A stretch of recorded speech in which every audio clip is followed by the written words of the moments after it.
Tom, there were two reports out last night. One in the Washington Post, headline, Barr personally asked foreign officials to aid inquiry into CIA FBI activities in 2016. That report details how Bill Barr and John Durham, the U.S. attorney, were just in Italy last week questioning foreign officials about all of that. And then in the New York Times, they say Trump pressed Australian leader, that would be Mr. Morrison, to help Barr investigate Mueller inquiry's origins. That report says that that's at the request of Bill Barr, who said, hey, could you ask the Australians to help us out? What do you make of these reports and the media's treatment of them?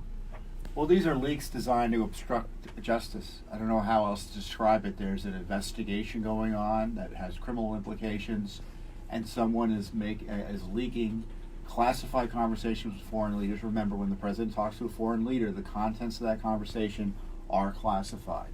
And why do we know? Because we asked for Barack Obama's communications with foreign leaders about Benghazi, transcripts of which were in Hillary Clinton's emails, and the Trump administration wouldn't give them to us.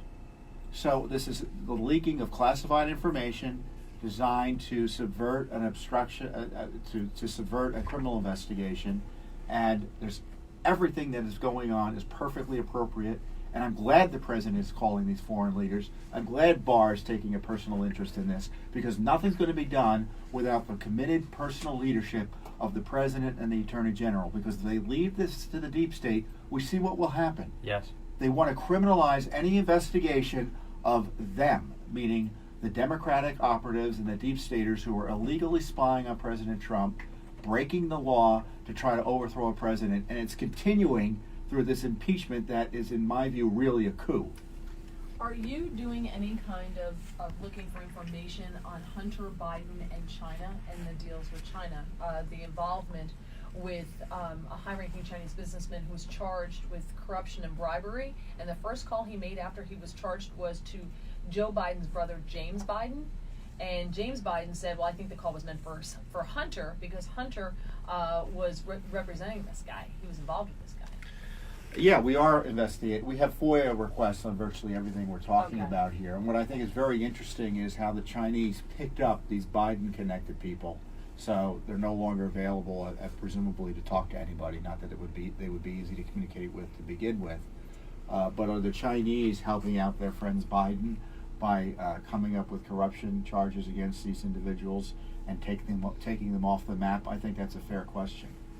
This Biden thing, always at its core, no matter what other details come out about it, just the fact that Joe Biden's family was financially benefiting and profiting off of his name, as you had foreign companies and even the government of China looking to exploit that access, specifically because of his name, that should already tell voters everything they need to know about Joe Biden and corruption. And it's par for the course in the Obama administration. You had the Secretary of State and then presidential candidate Hillary Clinton getting millions of dollars of speaking fees from foreign governments and their fronts laundered to her through her husband.